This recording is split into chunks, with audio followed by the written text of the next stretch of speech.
پاکستان کی فضائی حدود کی بندش نے ایئر انڈیا کے چھکے چھڑا دیے۔ موقع حق میں پاکستان کی شاندار حکمت عملی نے بھارت کو نہ صرف عسکری میدان بلکہ معاشی محاذ پر بھی گھٹنے ٹیکنے پر مجبور کیا۔ بھارتی چینل ریپبلک نیوز کا موقع حق میں ہزیمت اور پاکستان کی فضائی حدود کی بندش کے باعث 4000 کروڑ روپے کے نقصانات کا اعتراف۔ ایئر انڈیا نے 4000 کروڑ روپے کا بھارتی حکومت سے مطالبہ کر دیا۔ ریپبلک نیوز کے مطابق ایئر انڈیا نے بھاری نقصان سے بچنے کے لیے چین کی فضائی حدود استعمال کرنے کے لیے حکومت سے رجوع کیا ہے۔ بھارتی عسکری قیادت کی ٹریلر والی گیدڑ بھپکیاں اس کی ناکامی کا اعتراف ہے۔ امریکی صدر ڈونلڈ ٹرمپ نے کہا ہے کہ بھارت دوبارہ پاکستان پر جنگ مسلط کرنے والا تھا، پھر انہوں نے جنگ کو روک دیا۔ دنیا کی 8 بڑی جنگوں کو روکا اور اس پر فخر ہے۔ تجارت کی بنیاد پر جنگیں روکی گئیں اور دونوں ممالک اب اچھے اقدامات کر رہی ہیں۔ عالمی رسوائی، وہ بھی ایک بار نہیں، 2 بار نہیں، 70 بار۔ امریکی صدر کا پاکستان اور بھارت کے درمیان جنگ کو رکوانے کا پھر دعویٰ۔ روس اور یوکرین کی جنگ جلد ختم ہوگی۔ امریکی صدر ڈونلڈ ٹرمپ نے سعودیہ میں کہا کہ بھارت اور پاکستان کے درمیان ہونے والی جنگ کو روکا جو دوبارہ شروع ہونے والی تھی۔ میری ہی حکمت عملی نے دنیا میں امن کی کوششوں میں اہم کردار ادا کیا۔ ٹرمپ نے سعودی ولی عہد محمد بن سلمان سے ملاقات میں دنیا کی 8 بڑی جنگوں کے خاتمے پر فخر کا اظہار کیا۔ ماسکو میں ایس سی او سربراہان حکومت کونسل کا 24واں اجلاس کے موقع پر نائب وزیر اعظم اسحاق ڈار کی چین، ازبکستان اور تاجکستان کے وزراء اعظم سے ملاقاتیں۔ 2 طرفہ تعلقات میں مثبت پیش رفت پر اطمینان کا اظہار کیا گیا۔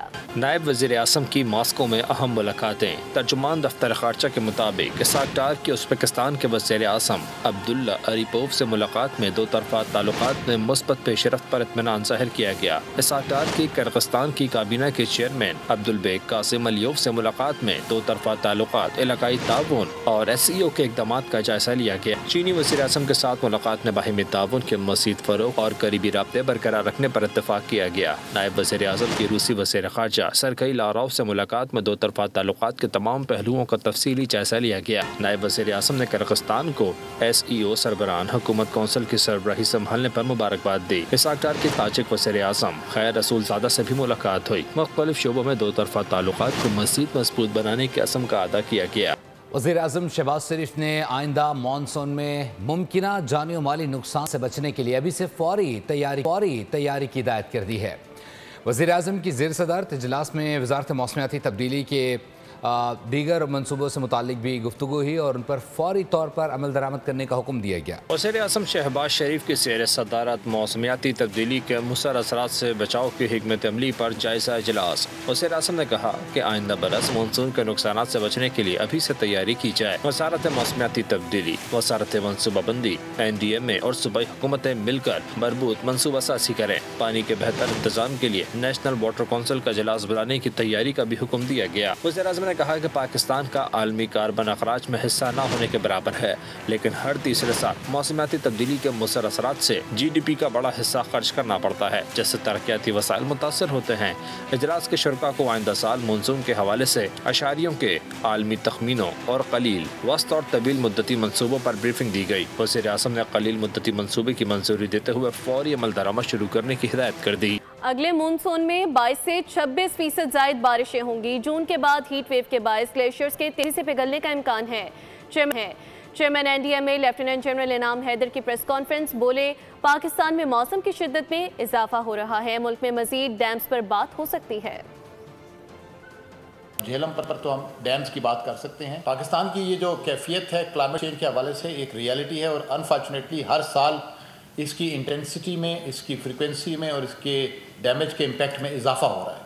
ہم سمجھتے ہیں کہ آنے والے دنوں میں 2026 کے مونسون میں اس سال کے مونسون کی نسبت سے تقریباً 22 سے 26% زیادہ انٹینسٹی متوقع ہے۔ اس کے بعد جو ہی جب ہیٹ ویو کا شروع ہوگا آغاز، تو مارچ سے اپریل مئی کے دوران یہ شاید وقت سے پہلے یا ضرورت سے زیادہ پگھلے۔ ہیٹ ویو کی وجہ سے جو گلیشیئر میلٹنگ کی سٹریس ہے وہ اس میں اضافے کا امکان ہے۔ وفاقی آئینی عدالت کا پہلا فل کورٹ اجلاس، عدالت کے طریقہ کار اور ضابطۂ کار سے متعلق اہم فیصلے کیے گئے۔ اجلاس میں فیصلہ کیا گیا کہ آئینی عدالت نے عبوری طور پر سپریم کورٹ رولز 2025 کو اپنا لیا ہے، جبکہ آئینی عدالت کے اپنے مستقل رولز تیار اور منظور نہیں ہوتے۔ اس دوران سپریم کورٹ رولز ہی لاگو رہیں گے۔ فل کورٹ اجلاس میں مزید طے کیا گیا کہ آئینی عدالت کا کم سے کم بینچ 2 رکنی پر مشتمل ہوگا اور ضرورت کے مطابق اس سے بڑے بینچ بھی تشکیل دیے جا سکیں گے۔ اجلاس میں یہ اہم فیصلہ بھی کر لیا گیا کہ صرف وہی وکلا آئینی عدالت میں پیش ہو کر دلائل دے سکیں گے جن کے پاس سپریم کورٹ کا لائسنس ہوگا۔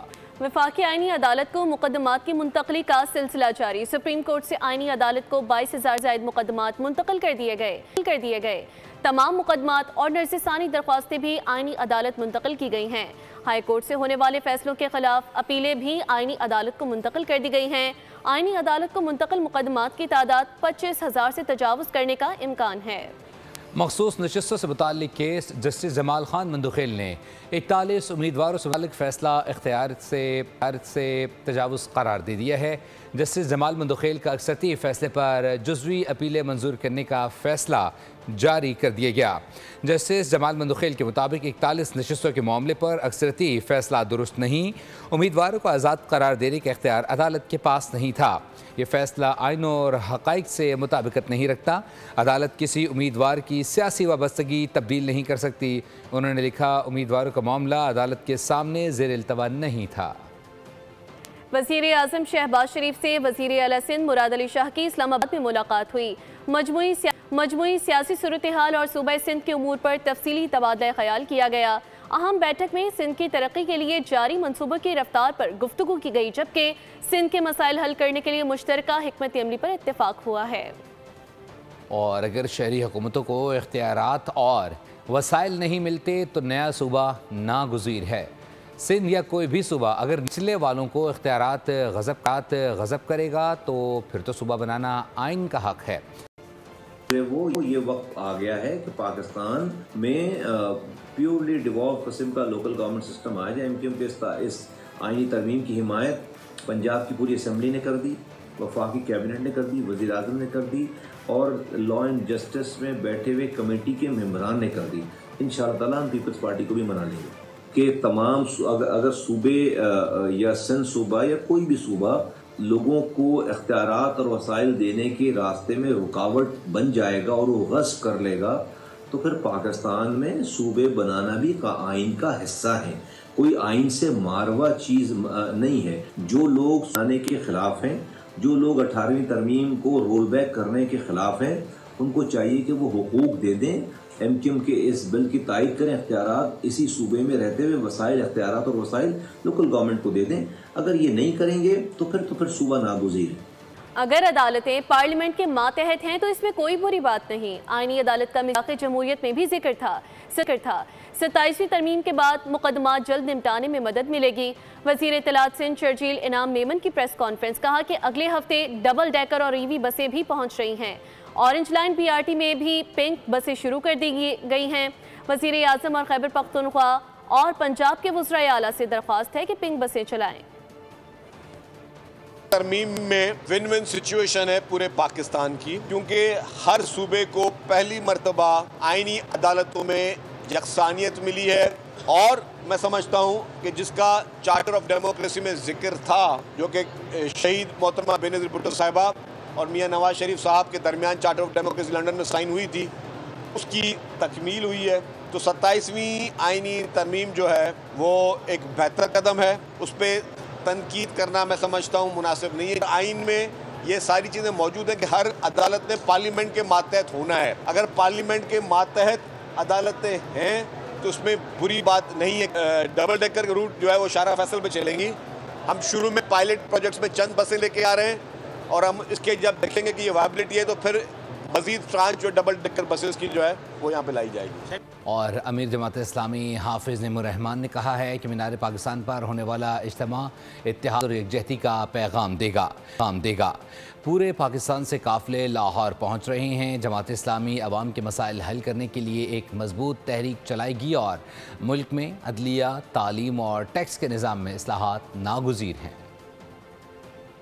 عام لوگوں کی دسترس میں ٹیکنالوجی نہیں ہے، عام لوگوں کی دسترس میں تعلیم نہیں ہے، عام لوگوں کی دسترس میں صحت کی سہولت نہیں ہے، اور کوئی عام لوگوں کی آواز نہیں بنتا، تو جماعت اسلامی پھر کسی کا منہ نہیں دیکھے گی۔ جماعت اسلامی عوام کے ساتھ اتحاد کر رہی ہے، نوجوانوں کے ساتھ، مزدوروں اور کسانوں کے ساتھ، سب کے ساتھ مل کر پاکستان کو اس کا حق دلانے کی تحریک اس میں عوام کی حاکمیت کا نظام اللہ کی مرضی کے مطابق قائم کیا جائے، اس نظام کی تبدیلی کی یہ تحریک ہے اور یہ اجتماع عام اس لیے منعقد ہو رہا ہے۔ انشاءاللہ اجتماع کے تیسرے دن ہم آئندہ کے لائحہ عمل کا بھی اعلان کریں گے اور یہاں سے وہ تحریک شروع ہوگی جو پورے پاکستان کو انشاءاللہ متاثر کرے گی، عوام کو جوڑتی چلی جائے گی، نوجوانوں کو ساتھ ملاتی چلی جائے گی، اور ہم پاکستان کے ایک بہت بڑے انیشیٹو کا اعلان بھی کریں گے جو نوجوانوں کے لیے ہوگا۔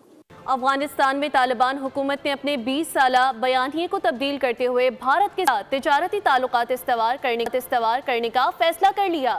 گزشتہ برسوں تک طالبان بھارت کو کافر اور غیر اسلامی ریاست قرار دے رہے تھے، لیکن اب وہی امارت اسلامیہ بھارت سے سرمایہ کاری، منڈیاں اور ڈیم کے منصوبوں کی درخواست کر رہی ہے۔ بھارت طالبان سے اقتصادی تعلقات بڑھانے کے لیے کوشاں افغان عبوری حکومت کی بھارت سے سرمایہ کاری کی درخواست۔ بامیان میں بدھ مجسمے گرانے والے افغان طالبان اب بھارت کے قریب ہو رہے ہیں۔ سابقہ افغان حکومت کو بھارت کی کٹ پتلی کہا جاتا تھا۔ طالبان اب بھارت سے گندم اور تعمیر نو کے لیے فنڈ طلب کر رہے ہیں۔ اسی طرح طالبان نے مسلم پڑوسی پاکستان کے ساتھ مسائل حل کرنے کے بجائے بھارت کی طرف ہاتھ بڑھایا۔ افغانستان نے مفاد کی خاطر ماضی کے تمام اسلام دشمن بیانیے کو پس پشت ڈال کر بھارت سے ہاتھ ملایا ہے۔ بول نیوز کے پروگرام جمہور میں کراچی کی صورتحال پر ایک رپورٹ نشر کی گئی، جس کے بعد سندھ حکومت نے ترقیاتی منصوبوں کی رپورٹ وفاقی حکومت کو پیش کی۔ منصوبے میں 27 سڑکوں اور 28 نکاسی آب کے منصوبوں کی تکمیل شامل۔ وفاق نے تو 5.5 ارب روپے اس کام کے لیے مختص کر دیے۔ اس کی پیمنٹ ہو چکی ہے، 5.5 ارب روپے بتا رہے ہیں۔ ٹھیکہ جو ہے وہ جو کانٹریکٹ ہے وہ دے دیا گیا۔ اب کام رکنے کی وجہ سے وفاقی حکومت کو ڈیلی کی بنیاد پر 2 کروڑ روپے تقریباً جو ہے وہ نقصان ہو رہا ہے، اور وہ ٹھیکیدار کا نقصان نہیں ہو رہا۔ کراچی کی سڑکوں کی تعمیر کے لیے وزیر اعظم کے دیے گئے 5 ارب 1 کروڑ 56 لاکھ روپے کی فنڈنگ کی تفصیلی رپورٹ سندھ حکومت نے وفاقی حکومت کو پیش کر دی۔ رپورٹ میں بتایا گیا کہ سڑکوں کی کشادگی اور نکاسی آب کی 28 اسکیمیں مکمل کی جائیں گی، جن میں 27 سڑکیں اور 22 کلومیٹر کے ڈرین شامل ہیں۔ منصوبے کے تحت ٹریفک کی روانی میں بہتری، شہر کے بنیادی ڈھانچے کی ترقی اور شہریوں کو روزگار کے نئے مواقع فراہم کرنا بھی ہدف ہے۔ اس منصوبے کی تکمیل جون 2026 تک مکمل ہونے کی توقع ہے۔ بلومبرگ کی پاکستان میں اسٹاک مارکیٹ میں سرمایہ کاری پر رپورٹ جاری۔ رپورٹ کے مطابق 2025 پاکستان اسٹاک مارکیٹ ایشیا کی بہترین مارکیٹس میں شامل رہی۔ 40% تیزی دیکھنے میں آئے۔ لکھا کہ سیاسی استحکام اور بہتر ریٹرنز نے سرمایہ کاروں کا اعتماد بڑھایا۔ ریٹیل سرمایہ کاروں کی بھی بھرپور واپسی دیکھنے میں آئی ہے، جبکہ پراپرٹی کی قیمتوں میں جمود کے باعث لوگ سرمایہ اسٹاک مارکیٹ میں لا رہے ہیں۔ بینک ڈپازٹ ریٹس آدھے ہونے سے بھی عوام کا رجحان شیئرز کی طرف بڑھ گیا ہے۔ حکومتی اقدامات سے معیشت درست سمت پر گامزن ہے۔ متحد ہو کر ہی چیلنجز کا مقابلہ کیا جا سکتا ہے۔ قوموں کی ترقی میں چیلنجز آتے رہتے ہیں۔ وزیر خزانہ محمد اورنگزیب کا تقریب سے خطاب، کہا کہ نجی شعبے کی جانب سے فلاحی کاموں کے لیے فنڈ کی دستیابی کو قدر کی نگاہ سے دیکھتے ہیں۔ نجی شعبے کا ملک کی معیشت کی بہتری میں اہم کردار ہوتا ہے۔ نیوز اسٹوڈیو سے فی الوقت کے لیے اتنا ہی۔ مزید اپڈیٹس کے لیے وزٹ کیجیے bolnews.com۔ آپ دیکھتے رہیے بول نیوز۔ سبسکرائب کریں اور بیل دبائیں تاکہ کوئی خبر رہ نہ جائے۔